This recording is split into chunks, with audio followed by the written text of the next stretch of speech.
Sorry for the disturbance. प्रभु यीशु मसीह के नाम में मैं आपको सलाम कहता हूँ। आज हम जब इस समय यहाँ पर हैं तो ये साल का कौन सा दिन है, कौन सा संडे है? 50वां। इसके बाद 2 संडे रह गए बस। लेकिन मैं 50वां इसलिए आपको याद दिला रहा हूँ क्योंकि जो दिसंबर का महीना है इसमें 4 की हफ्ते होते हैं, 49th और 50th और 51 और 52 एंड दैट्स ऑल। ये 4 हफ्ते जो है वो हमें ये याद दिला रहे हैं कि साल ख़त्म हो गया है। लेकिन हमारा जो ध्यान है वो साल के ख़त्म होने की तरफ नहीं है, बल्कि जो आज का संदेश मेरा है वो ये है कि ये दिसंबर का महीना जो है तो ठंड का महीना, लेकिन लोगों के अंदर गर्मी भी होती है। और गर्मी इस बात की होती है कि वो प्रभु यीशु मसीह के आने को, उसके आगमन को मनाते हैं।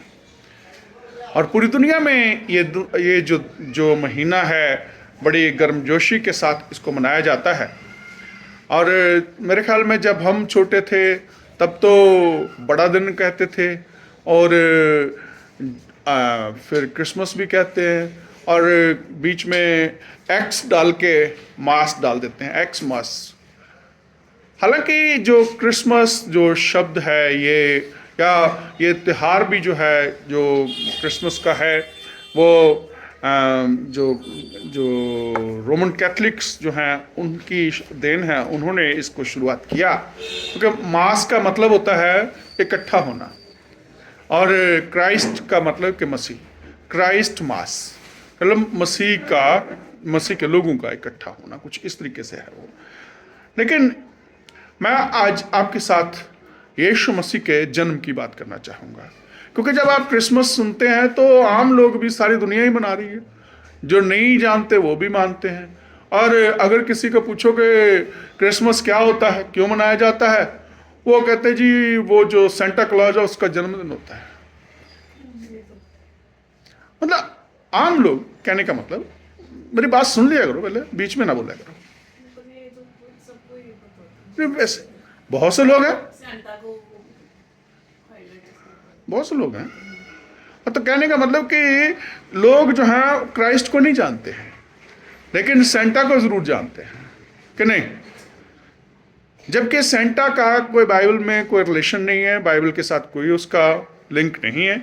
और उसको ज़्यादातर जो दुनियावी लोग जो हैं, जो कहने का मतलब कि जो बिजनेस वाले लोग हैं, वो सेंटा को ज़्यादा प्रमोट करते हैं। लेकिन जो मसीह के लोग हैं वो जानते हैं कि यीशु मसीह के जन्म की वो बात कर रहे हैं, और वो यीशु मसीह के जन्म को मना रहे हैं।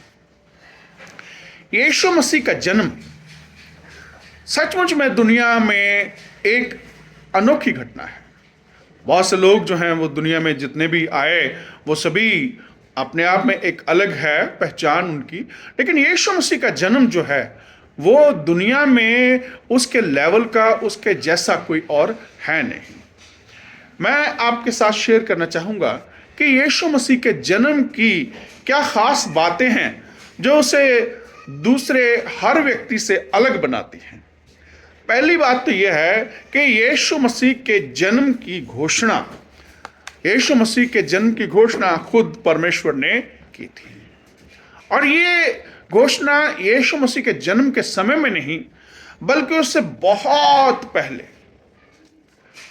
मतलब ये कि यीशु मसीह का जन्म जो है ये नहीं है कि अचानक से हो गया, या जैसे नॉर्मल जो आम जन्म होते हैं वैसा हो गया, बल्कि हजारों साल पहले या सैकड़ों साल पहले परमेश्वर ने इसकी घोषणा की थी। और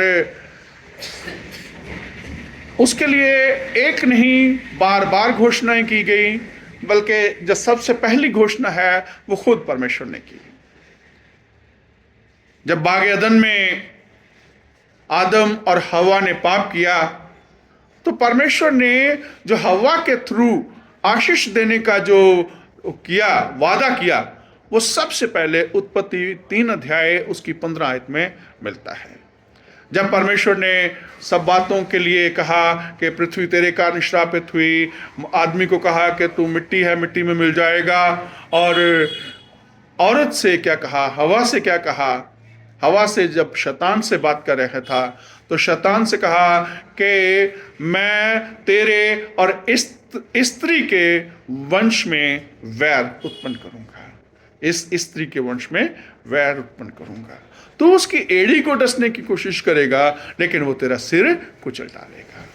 यहां जो पहला प्रॉमिस है वो परमेश्वर की ओर से आदम के थ्रू नहीं बल्कि स्त्री के थ्रू दिया गया, हवा के थ्रू दिया गया। गलातियों 4 अध्याय उसकी 4 आयत में आप पढ़ते हैं कि पौलुस प्रेरित कहता है कि जब समय पूरा हुआ, जब समय पूरा हुआ तो मसीह आया। मसीह का आना जो है वो समय के पूरा होने के साथ हुआ। पढ़ना कोई, गलातियों 4 उसकी 4।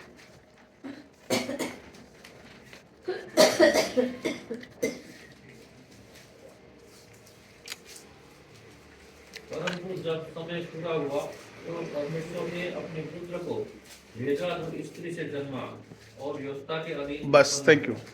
परंतु जब समय पूरा हुआ तो परमेश्वर ने अपने पुत्र को भेजा। अब देखें, यीशु मसीह का जन्म जो है वो जरूर है, वो जन्मा जरूर है, लेकिन ये नहीं है कि जन्म के समय उसका वजूद था या वजूद हुआ, वो पहले से था। यूहन्ना ये कहता है कि आदि में वचन था, वचन परमेश्वर था, वचन परमेश्वर के साथ था, वचन देहधारी हुआ। जब समय पूरा हुआ तो परमेश्वर ने अपने पुत्र को भेजा और साथ में बताया कि कैसे आया वो स्त्री से जन्मा। कैसे जन्मा? स्त्री से जन्मा। इसी बात की घोषणा, इसी बात की भविष्यवाणी करीब करीब 700 साल पहले यशायाह भविष्यद्वक्ता ने की थी, जिसका जिक्र हम यशायाह नबी की किताब 7 अध्याय उसकी 14 आयत में पढ़ते हैं। यशायाह नबी की किताब 7 अध्याय उसकी 14 आयत में लिखा है, इस कारण प्रभु आप भी तुमको एक चिन्ह देगा, सुनो, एक कुमारी गर्भवती होगी और पुत्र जनेगी और उसका नाम इमानुएल रखेगी। देखो, प्रभु तुम्हें आप ही चिन्ह देगा, प्रभु तुम्हें आप ही एक चिन्ह देगा। और चिन्ह क्या होगा? कि कुंवारी गर्भवती होगी। जो रूटीन में होता है कि पुरुष और स्त्री के संग से जो संतान का जन्म होता है, यहां पर पुरुष और स्त्री की बात नहीं है, यहां केवल और केवल स्त्री की बात है, और वो भी जिसका पुरुष के साथ कोई संबंध नहीं है। देखो कि कुंवारी गर्भवती होगी। कहने का मतलब कि ये नेचुरल नहीं है, ये स्वाभाविक नहीं है, ऐसा नहीं होता है जैसे हम आमतौर पर देखते हैं कि जो बच्चों का जन्म है वो माँ बाप की इच्छा से, माँ बाप की मर्जी से, उनके मिलन से होता है। तो ये एक बात को दिखाता है कि इसमें ना तो शरीर की इच्छा है ना शरीर के द्वारा है, क्योंकि 2 चीजें इसमें मैं आपको दिखाना चाहूंगा कि प्रभु आपको एक चिन्ह देगा, और देखो कि कुंवारी गर्भवती होगी और वो उसका नाम क्या रखेंगे? इमानुएल। इमानुएल का मतलब क्या होता है?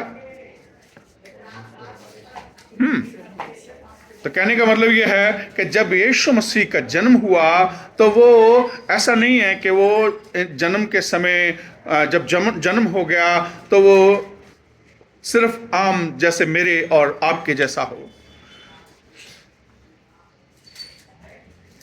लिखा कि उसका नाम ही इमानुएल है। इमानुएल का मतलब, इसका जिक्र जो है वो मत्ती 1 अध्याय उसकी 22-23वीं आयत में मिलता है कि परमेश्वर ने वो करके दिखाया जो इंसान के लिए संभव नहीं है, कि मनुष्य के बीच में, हमारे बीच में परमेश्वर खुद आ गया।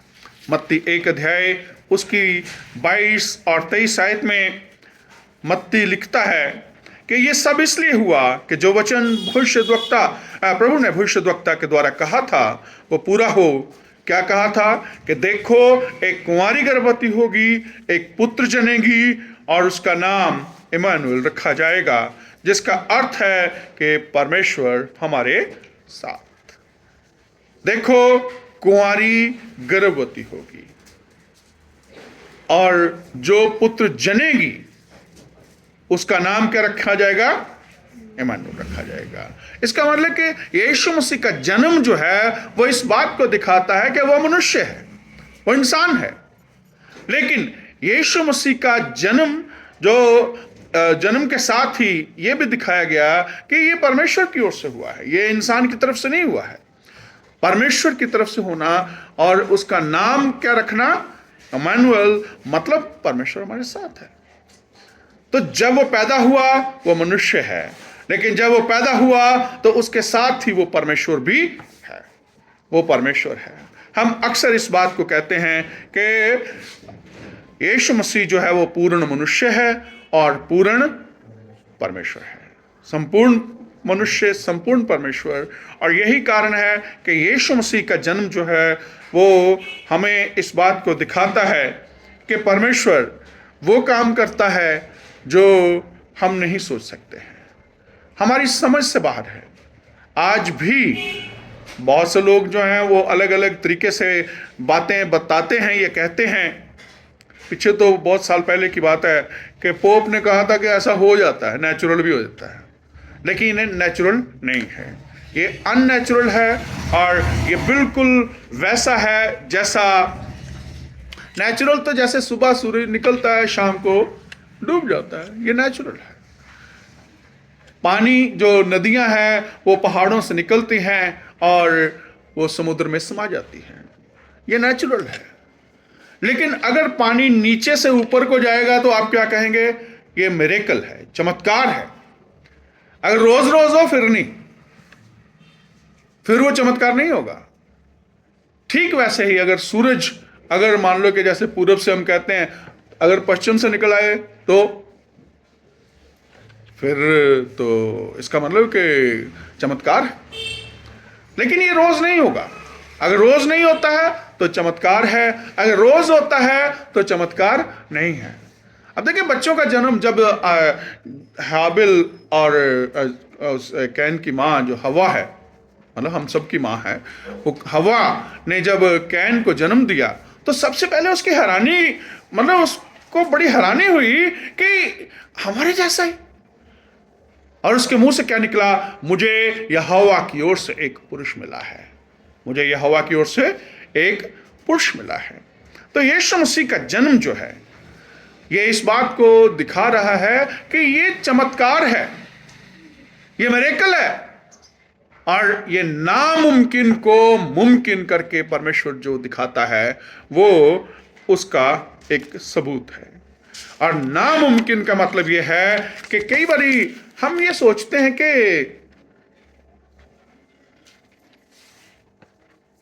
ये हो नहीं सकता है। जो उद्धार है, लोग अलग अलग तरीके से उसको पाने की कोशिश करते हैं। हम कई बार कहते हैं कि दुनिया में कोई भी ऐसा व्यक्ति नहीं है जो परमेश्वर को ना मानता हो, जो ईश्वर को ना मानता हो, किसी न किसी रूप में। वो चाहे किसी तस्वीर के रूप सामने हो। अभी मैं सुबह जब आ रहा था तो एक जन जो है वो पेड़ के आगे झुक रहा था, तो वो पेड़ को माथा टेक रहा था। कहीं ना कहीं दिमाग में है, इंसान के मन में है कि जो मुझे कहीं से पावर मिलती है। तो लोग पत्थरों को भी पूजते हैं और पहाड़ों में भी जाते हैं। उसका सबका एक ही कारण है कि वो ये जानते या मानते हैं कि हमसे ऊपर कोई शक्ति है। तो हमसे ऊपर शक्ति तो है, लेकिन वो कुछ पाना चाहते हैं।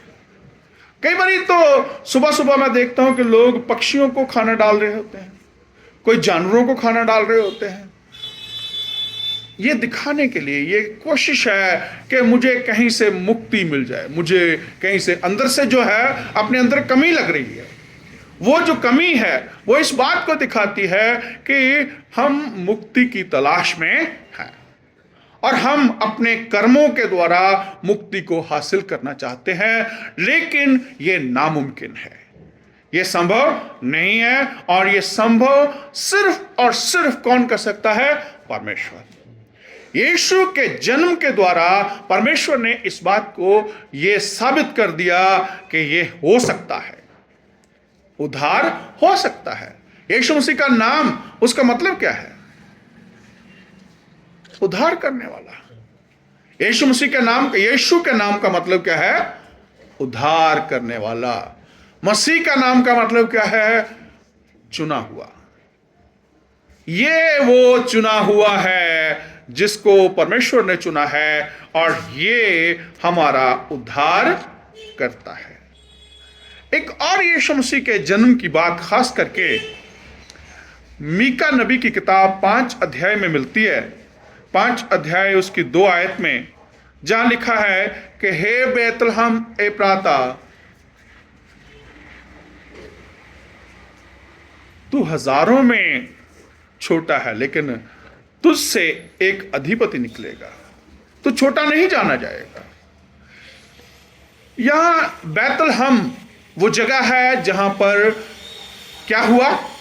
बैतलहम को हम किस उसमें जानते हैं?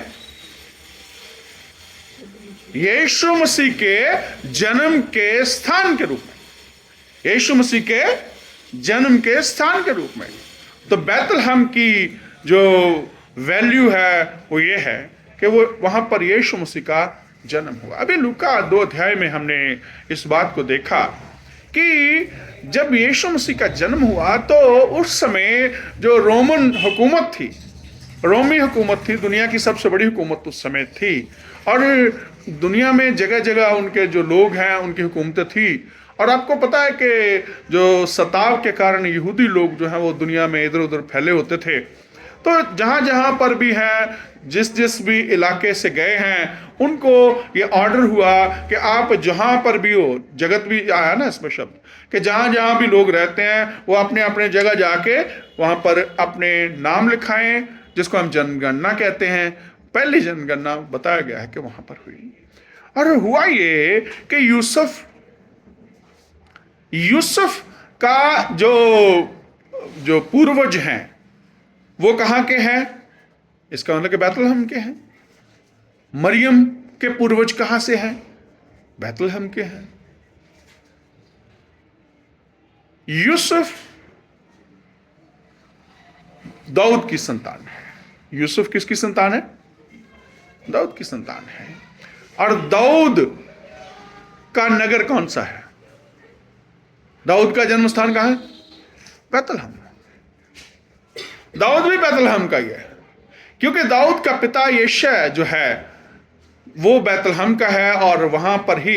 लेकिन अब जब यीशु मसीह का समय आया तो ये दूसरे यरूशलेम वगैरह में रहते हैं, बड़े शहरों में रहते हैं लोग। पर बैतलहम तो एक तरह से निग्लेक्टेड शहर है और ये तुच्छ जाना जाता है। इसको सोचते हैं यहां से क्या होना है, यहां मतलब कोई बड़ी बात नहीं हो सकती है। लेकिन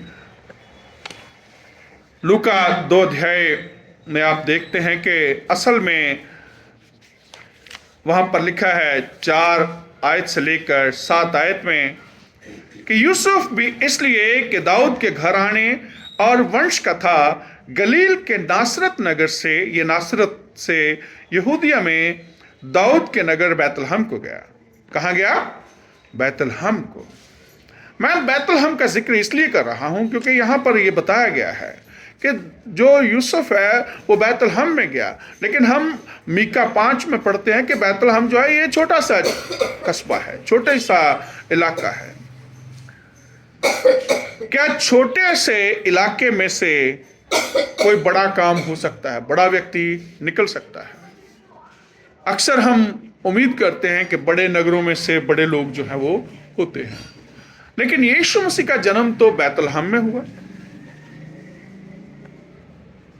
मैं ये इसलिए कह रहा हूं क्योंकि अभी मैंने कहा कि परमेश्वर असंभव को संभव बना देता है, असंभव को संभव बना देता है। ये छोटा नगर है, छोटे नगर की कोई वैल्यू नहीं है, लेकिन परमेश्वर ने इसको क्या कर दिया, बड़ा बना दिया।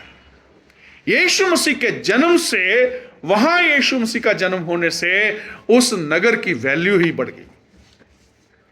हम अक्सर इस बात को कहते हैं कि जहां यीशु आ जाता है वहां जो वैल्यू है वो बढ़ जाती है। बचपन में हम एक कव्वाली सुना करते थे कि तेरी दोस्ती से पहले मुझे कौन जानता था, अब तो तेरे करम से मुझे जानता जमाना, अब तो तेरे करम से मुझे जानता जमाना। आप यीशु मसीह को अपना कर देखें, आप यीशु मसीह को पहन कर देखें, तो आप इस बात को या उस पर भरोसा करके देखें तो आप ये पाएंगे कि आप अपने आप में छोटे हो सकते हैं। आपको लग सकता है कि भाई मैं कुछ नहीं कर सकता हूं, लेकिन परमेश्वर असल में छोटों को उठाना जानता है। जो अपने आप में बड़े लोग होते हैं या बड़े शहर होते हैं या बड़ी कुछ भी बड़ा, जो अपने आप को समझते हैं कि हम बड़े हैं, असल में परमेश्वर उसको छोटा कर सकता है। लेकिन जो छोटे हैं परमेश्वर उसको बड़ा कर सकता है। मैं अपने लिए, आपके लिए ये कहना चाहता हूं कि अगर हम छोटे हैं तो हम ये मत समझें कि हम किसी काम के नहीं हैं। परमेश्वर किसको इस्तेमाल करता है? छोटों को, बड़ों को नहीं। आप देखें कलीसिया में भी जो बड़े बड़े लोग होते हैं वो किसी काम के नहीं होते हैं। ठीक है, वो अपनी फोटो खिंचाने के लिए ठीक है, लेकिन जो असली काम है वो कौन करता है? छोटे लोग। बैतलहम एक छोटा नगर है और इस छोटे नगर को परमेश्वर ने ये आशीष दी कि वो बड़ा बन जाए। जब हम अपनी समझ से कुछ नहीं कर सकते तो फिर परमेश्वर की समझ का काम होता है। चौथी बात जो है वो वंशावली की है। यीशु मसीह की वंशावली कहां से शुरू हुई? असल में यीशु मसीह का आना एक प्रॉमिस को पूरा करता। पहले मैंने कहा उत्पत्ति 3 अध्याय में पहला प्रॉमिस, और दूसरा प्रॉमिस परमेश्वर ने अब्राहम से किया। दूसरा किससे किया? अब्राहम से किया। अब्राहम से यह कहा कि मैं तेरे द्वारा, अगर पूरा उसको हमारे घर में वो वर्ष लगी हुई है कि तेरे द्वारा पृथ्वी के सब घराने आशीष पाएंगे, तेरे द्वारा पृथ्वी के सब घराने आशीष पाएंगे। इसका मतलब कि किसी एक जाति या बिरादरी के लिए नहीं है, बल्कि पूरी दुनिया के लोगों के लिए आशीष का प्रॉमिस जो है वो किसको दिया गया? अब्राहम को। अब्राहम को वो वादा दिया गया। उत्पत्ति 12 अध्याय में हम इसको पढ़ते हैं 3 आयत में, लेकिन मैं इसको पढ़ना नहीं चाहूंगा अभी, पर ये आपको दिखाने के लिए। फिर दूसरा, अगर दूसरा शमूएल 7 अध्याय को देखें 12-13 आयत को, तो वहां पर परमेश्वर ने दाऊद से भी वादा किया। अभी आपने पढ़ा कि यीशु मसीह कौन से शहर में पैदा हुआ? बैतलहम में। बैतलहम किसका नगर है? दाऊद का नगर है। और दाऊद के नगर बैतलहम में पैदा होने का मतलब कि वो उसी की वंशावली से आ रहा है, उसी के खानदान से आ रहा है। हालांकि फिजिकली जो है वो यीशु मसीह यूसुफ का पुत्र नहीं है, लेकिन जो वंशावली के तौर पर जो प्रॉमिस है वो उसी को है। यशायाह 9 अध्याय उसकी 7 आयत में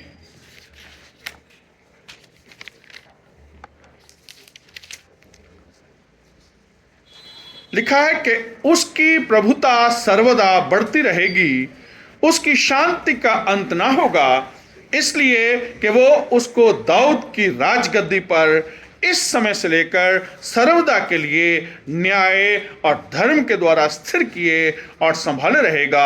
सेनाओं के यहोवा की धुन के द्वारा ये हो जाएगा।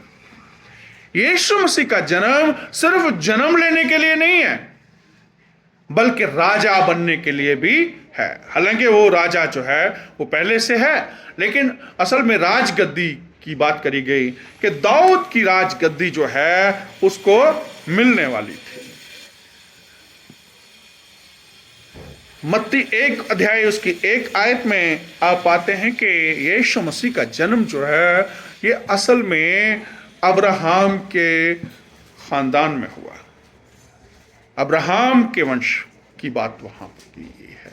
लूका 1 अध्याय में आप देखते हैं कि जब स्वर्गदूत यीशु मसीह को, मेरे ख्याल में स्वर्गदूत नहीं है, लूका 1 की 32 में है, स्वर्गदूत ही कहता है, उसके लिए प्रॉमिस करता है कि वो महान होगा और परम प्रधान का पुत्र कहलाएगा और प्रभु परमेश्वर उसके पिता दाऊद का सिंहासन उसको देगा। यीशु मसीह की वंशावली की बात कर रहे हैं। यीशु मसीह की वंशावली कहां से आती है? दाऊद से। और इसका पूरा होना इस बात को दिखाता है कि असल में जितने वादे परमेश्वर ने किए थे, जितने भी वादे परमेश्वर ने किए थे, जितनी भी नबूवतें थी, प्रोफेसीज थी, वो सब की सब कौन पूरा करता है? यीशु मसीह। आपने देखा, आपको याद होगा कि जब यीशु मसीह क्रूस पर था तो उसका आखिरी शब्द क्या था? पूरा हुआ। पूरा हुआ। पूरा हुआ बहुत सेंस में, बहुत अर्थों में पूरा हुआ जो है अर्थ निकाले जाते हैं, लेकिन एक अर्थ यह है कि जितने भी वादे परमेश्वर ने किए थे, जितनी भी बातें परमेश्वर ने कही थी कि यीशु मसीह के द्वारा होंगी, वो यीशु मसीह ने कहा कि मेरी मौत के द्वारा पूरा हो। यीशु मसीह ने उनको पूरा कर दिया। 5वां, अभी यशायाह नबी की किताब 9 अध्याय अगर देखें उसकी 6 आयत में, तो वहां पर लिखा है कि हमारे लिए एक बालक उत्पन्न हुआ। हमारे लिए क्या हुआ? बालक उत्पन्न हुआ और हमें एक पुत्र दिया गया और प्रभुता उसके कांधे पर होगी और उसका नाम अद्भुत युक्ति करने वाला, पराक्रमी परमेश्वर, अनंत काल का पिता और शांति का राजकुमार। यीशु मसीह को इतने खिताब मिले हैं। पहला खिताब जो है उसके लिए यह है कि हमारे लिए एक बालक उत्पन्न हुआ। उसका जन्म क्या है? एक बालक के रूप में। यीशु मसीह का जन्म क्या है? एक बालक के रूप में है। उसका हमारे लिए एक बालक उत्पन्न हुआ। लेकिन जब अगला हिस्सा इसका पढ़ते हैं तो वहां पर लिखा है कि हमें एक पुत्र दिया गया, यानी वो पहले से मौजूद था। दिया तो वही जाता ना जो पहले से हो। वो जन्म तो उसका बालक के रूप में हुआ, लेकिन हमें जब दिया गया तो वो एक पुत्र के रूप में है। और ना सिर्फ ये, बल्कि ये है कि उसके लिए जो आशीषें या उसके लिए जो प्रॉमिसेस किए गए हैं कि प्रभुता उसके कांधे पर होगी। उसका नाम क्या है? अद्भुत युक्ति करने वाला और पराक्रमी परमेश्वर। जब मैं यीशु मसीह के लिए ये पढ़ता हूँ शब्द 700 साल पहले, उसके जन्म से पहले, तो ये इस बात को दिखा रहा है कि असल में परमेश्वर ने बड़ी प्लानिंग के साथ उसको भेजा है और वो सचमुच में पराक्रमी परमेश्वर है, अनंत काल का पिता है और शांति का राजकुमार है। जब वो पैदा हुआ तो इंसान है, लेकिन जब वो दिया गया तो इसका मतलब कि वो परमेश्वर है। वो परमेश्वर है, वो मतलब कह लो कि ईश्वर के रूप में उसको हम मान सकते हैं। लेकिन आगे कहा गया कि जब वो पैदा होगा तो प्रभुता उसके कांधे पर होगी, उसका नाम अद्भुत परमेश्वर होगा, पराक्रमी परमेश्वर होगा, अनंत काल का पिता। उसकी प्रभुता बढ़ती जाएगी, मतलब जो उसका दुनिया में राज होगा। आज बहुत से बड़े जो लोग हैं, जो धार्मिक गुरु हैं,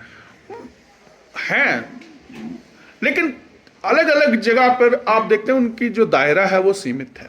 वो कुछ खास एरिया तक लिमिटेड है, कुछ खास लैंग्वेज तक लिमिटेड है। लेकिन यीशु मसीह दुनिया के हर देश में, दुनिया की हर भाषा में, हर भाषा को जानने वाले लोग जो हैं वो यीशु को जानते हैं। तो कहने का मतलब कि उसका नाम जो है ये नहीं है कि भाई सिर्फ वो दुनिया में राज करता है, लेकिन इससे पहले कि वो दुनिया में राज करे, वो लोगों के दिलों पर राज करता है। कहाँ राज करता है? लोगों के दिलों पर राज करता है।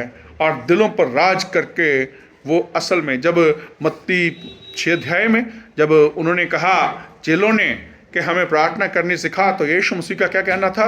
यीशु मसीह कहता है कि तुम इस रीति से प्रार्थना किया करो, हे हमारे पिता तू जो स्वर्ग में है, तेरा नाम पवित्र माना जाए, तेरी इच्छा जैसे स्वर्ग पर होती है पूरी होती है, पृथ्वी पर भी हो, तेरा राज्य आए। अब देखें, बहुत बार हम प्रार्थना तो करते हैं, लेकिन हमें इस बात की समझ नहीं होती है। जब आप ये शब्द सुनते हैं तो जैसे तेरी इच्छा स्वर्ग में पूरी होती है, वैसे पृथ्वी पर भी हो। तो स्वर्ग में क्या है? परमेश्वर का राज्य। स्वर्ग में क्या है? परमेश्वर का राज्य।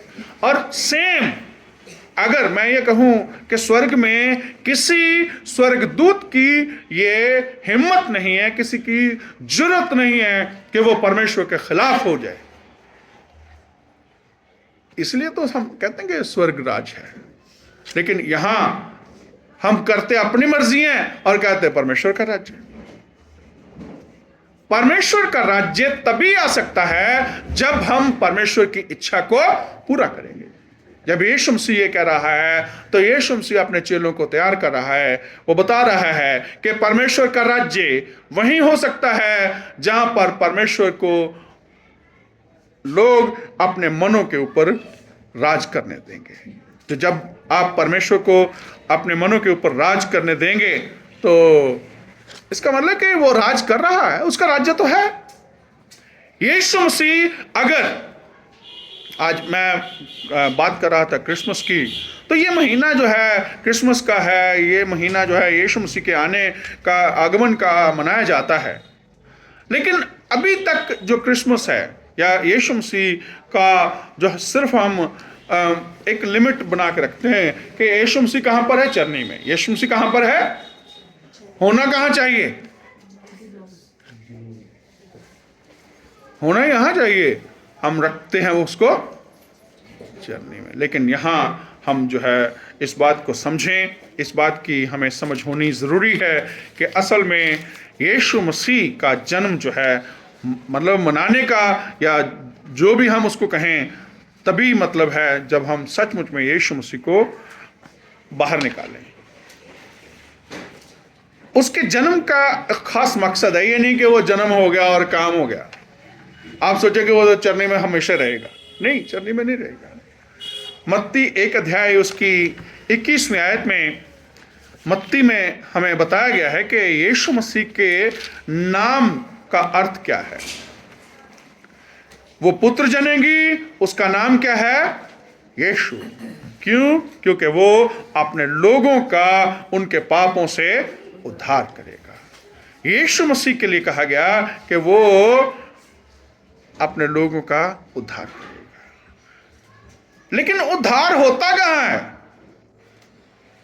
हम रोज इसी बात को समझने की कोशिश करते हैं या यही सोचते हैं क्रिसमस के टाइम पर कि भाई चरनी से बाहर नहीं जाना है। लेकिन जब तक हम चरनी से बाहर निकलकर सलीब पर नहीं जाते, तब तक हमारा उद्धार नहीं है। तब तक हमें यीशु से कोई कुछ नहीं मिलने वाला है।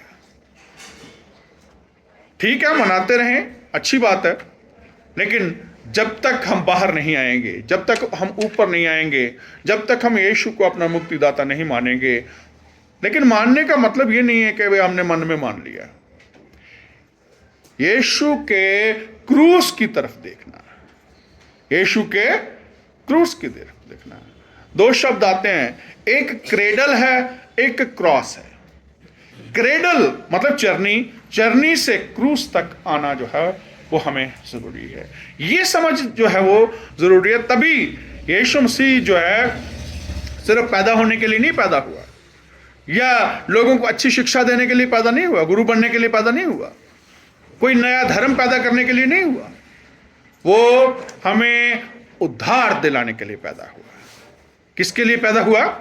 उद्धार दिलाने के लिए। अब जब आप यीशु मसीह के उद्धार को सुनते, उद्धार को पढ़ते हैं, तो आपके लिए ये कैसे हमें पता चले कि हम उसको मानेंगे? असल में मैंने जो उत्पत्ति 3 अध्याय उसकी 15 आयत से लेकर और भी भविष्यवाणियों की बात की, परमेश्वर ने यीशु के जन्म के द्वारा अपने वादों को साबित कर दिया कि ये पूरे हो गए हैं। परमेश्वर ने अपने वादे जो हैं वो पूरे कर दिए। अब हमारे लिए ये है कि हम उसको मानते हैं कि नहीं। लूका में 2 अध्याय उसकी 15 से 20 आयत में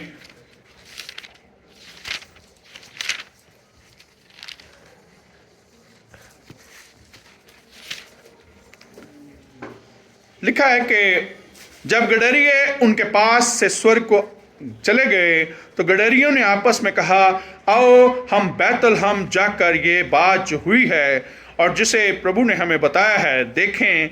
और तुरंत जाकर मरियम और यूसुफ को चरनी में उस बालक को पड़ा देखा, और इन्हें देखकर उन्होंने वो बात जो इस बालक के विषय में उनसे कही गई थी प्रकट की। और सब सुनने वालों ने उन बातों से जो गडरियों ने उनसे कही आश्चर्य किया, परंतु मरियम ये सब बातें अपने मन में रखकर सोचती रही। और गडरिये जैसा उनसे कहा गया था वैसा ही ये सब सुनकर और देखकर परमेश्वर की महिमा और स्तुति करते हुए लौट गए। जब आप चरवाहों की बात को सुनते हैं, गडरियों की बात को सुनते और मानते हैं, तो आप विश्वास कर रहे हैं कि ये जो कहा गया है ये गलत नहीं है, ये सही है। गडरियों ने देखा कि बालक चरनी में है, उसकी माँ उसके पास है, यूसुफ उसके पास है, और उन्होंने जैसा देखा वैसे ही वापस जाकर क्या कहा, लोगों को बताया। दूसरी बात यह है कि जब यीशु मसीह का जन्म हुआ, अंग्रेजी में जो शब्द बड़ा अच्छा लगता है, कई बाइबल में वाइज मैन है। वाइज मैन जो पूर्व से पंडित लोग जो आए थे, जिसको हम ज्योतिषी भी लिखा है हिंदी की बाइबल में, जो ज्योतिषी आए थे।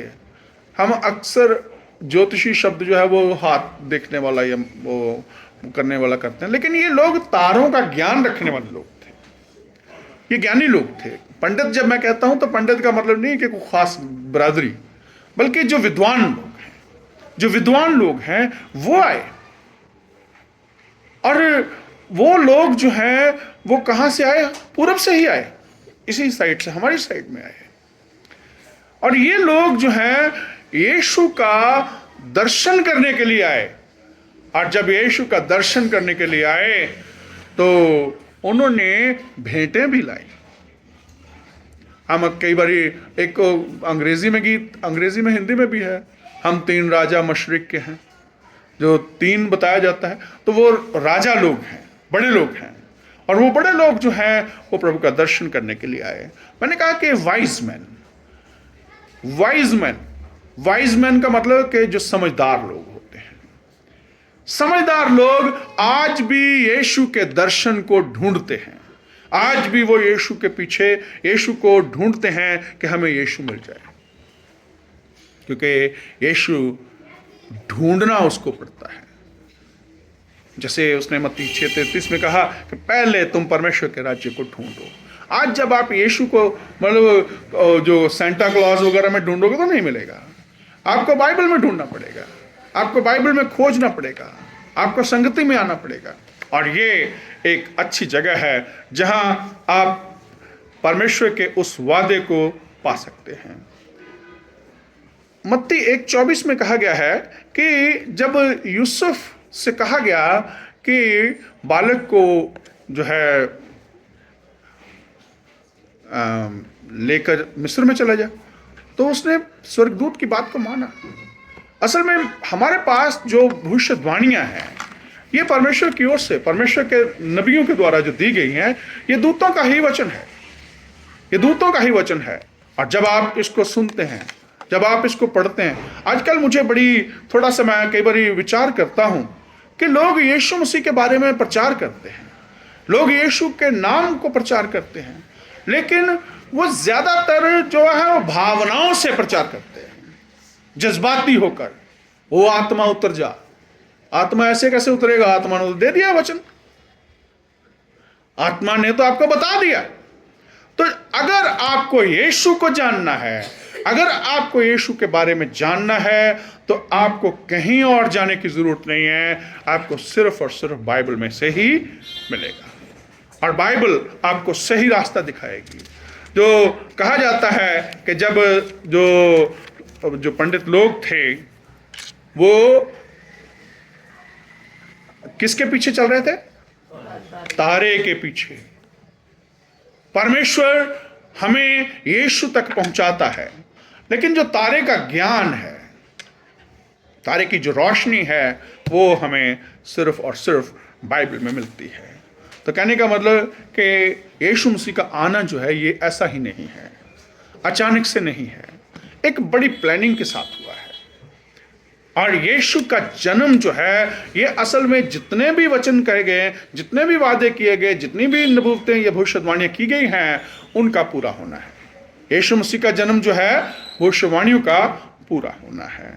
यीशु मसीह का जीवन जो है वो असल में इस बात को दिखाने के लिए है कि परमेश्वर की धार्मिकता को पूरा किया जा सकता है।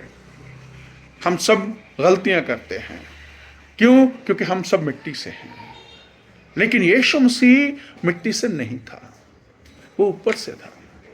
लेकिन जब वो मनुष्य बना और उसने दिखा दिया कि संपूर्ण मनुष्य जो है वो बेशक है तो मनुष्य ही, उसके ऊपर हमले हो सकते हैं, उसके ऊपर जो है शैतान के अटैक हो सकते हैं, लेकिन शैतान की इतनी ताकत नहीं है कि वो उसको हरा सके। बपतिस्मा से लेकर मौत तक आप देखें कि यीशु मसीह ने हार नहीं मानी, और अंत में मरने के बाद रोमियो 1:4 में कहा गया है कि पवित्रता के आत्मा के कारण, वो मरे हुओं में से जी उठने के कारण परमेश्वर का पुत्र घोषित किया गया है, डिक्लेयर किया गया है। यीशु मसीह की मौत अगर नहीं होती है तो लोग जो है वो पैदा होते हैं, मर जाते हैं। अगर यीशु मसीह नॉर्मल मौत मर जाता तो हमें और आपको कोई फर्क नहीं पड़ना था, हमें और आपको कोई फायदा नहीं होना था, क्योंकि यीशु की मौत अलग है, जन्म अलग है तो मौत भी अलग है। उसकी मौत जो है वो सलीबी मौत है, क्रूस के ऊपर जो उसकी मौत है वो उस समय की जो हुकूमत है उसके हिसाब से ठीक है, लेकिन परमेश्वर का प्रबंध, परमेश्वर का सिस्टम है कि भाई खून बहना जरूरी था। उसका जो लहू बहा है, उसका जो क्रूस के ऊपर लहू बहना है, वो असल में क्या दिखाता है कि छुटकारे का काम पूरा हो गया है, छुटकारे का काम पूरा हो गया है। मैंने पहले इस बात को कहा कि जो खुरली है या जो चरनी है, जब तक आप क्रूस की तरफ नहीं देखोगे, चरनी में देखते रहोगे तो आपको कुछ नहीं मिलेगा। चरनी सिर्फ आपको रास्ता दिखाती है कि यीशु मसीह ने चरनी में जन्म लिया, लेकिन आपको देखना क्रूस की तरफ है, और वहां पर परमेश्वर का प्रॉमिस जो है वो असल में फुलफिल हुआ है। वो प्रॉमिस क्या है? छुटकारे का। जो उत्पत्ति 3:15 में क्या कहा गया था? तू उसकी एड़ी को डसने की कोशिश करेगा और वो तेरे सिर को कुचल डालेगा। असल में ये प्रॉमिस जो है वो क्रूस के ऊपर ही पूरा हुआ है। शैतान ने सोचा कि इसको मार दूंगा तो काम खत्म हो जाएगा, और शुरू से ही उसकी जो कोशिश थी वो यही थी, लेकिन शैतान ने यीशु को मारने की कोशिश की, और अगर वो इंसान होता, अगर आम इंसान मेरे जैसा होता तो कुछ नहीं होना था, बस खत्म। लेकिन यीशु मसीह मर गया, दफन हुआ, तीसरे दिन मुर्दों में से जी उठा, और दोबारा वापस आएगा तो वो बालक के रूप में नहीं आएगा, वो संसार के न्यायी के रूप में आएगा, जज के रूप में आएगा, राजाओं के राजा के रूप में आएगा, और अब वो राज कर रहा है। अब उसका राज्य जो है वो है। ये प्रॉमिस जो है ये दाऊद को किया गया था कि उसकी राजगद्दी जो है वो सदा सदा तक रहेगी।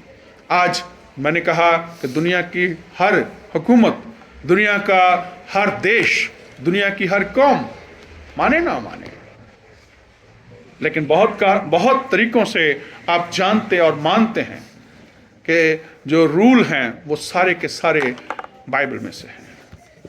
जो नियम है वो सारे के सारे बाइबल में से हैं, चाहे किसी भी रूप में हो। Thank you, God bless you.